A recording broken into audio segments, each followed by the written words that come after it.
Here we start Victoria Line trials. कति राम्रो देख्दो रहेछ है हेरौँ है त मेन्टेनेन्स गरेको छैन रहेछ हैन बट भेरी नाइस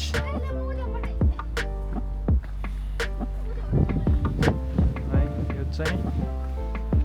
टक्क लाएर घुम्नको लागि तपाईहरु ट्रेकिङ आउनुहुन्छ भने दामी ठाउँ छ यो ठ्याक्कै हेर्नुस् बेस्ट यस्तो रहेछ है तल चाहिँ भ्यू चाहिँ साथीहरु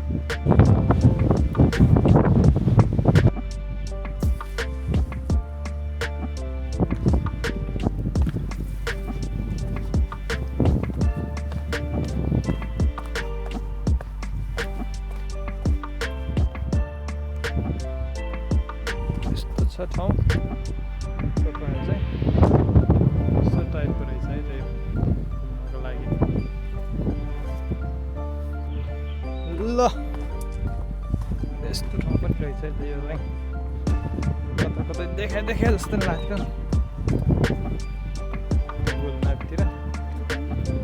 यस्तो रहेछ ठाउँ चाहिँ ल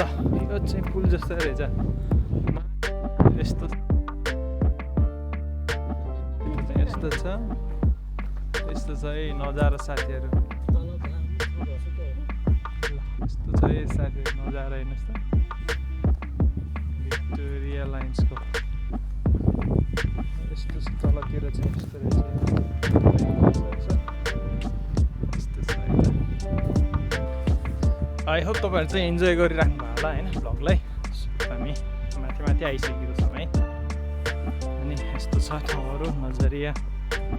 दामी देख्दो रहेछ ठाउँहरु चाहिँ यहाँबाट अझ राम्रो देख्दो रहेछ ल यताको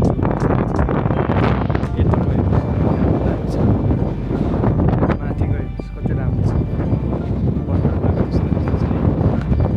सो हामी चाहिँ यता हिँड्दैछौँ है यो बाटो हो हिँड्दैछ हामी तीनजना हिँड्दैछौँ है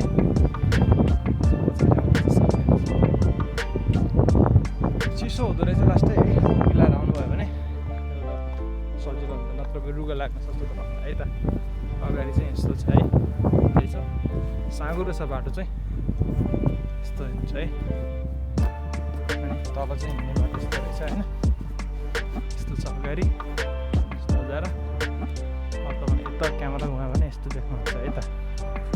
कति राम्रो देख्छ नि होइन सो हामी यसरी हिँड्छौँ है त अब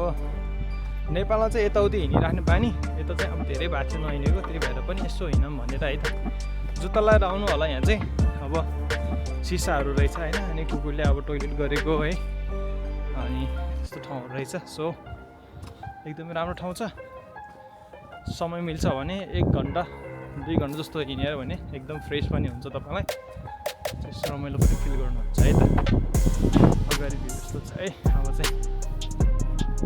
सो हामी यहाँ आइपुगेको छौँ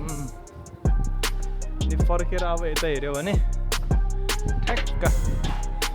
त्यो माथि ठ्याक्कै बस्ने ठाउँ पनि छ खाजा खानको लागि यताउति है गाडी पार्किङको साइड छ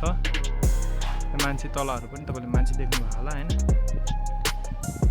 यहाँबाट हामी आएको है अनि यो तल हुँदै हामी आएको पर्खाल ग्रेट वाल जस्तै फिल आउँछ भनौँ न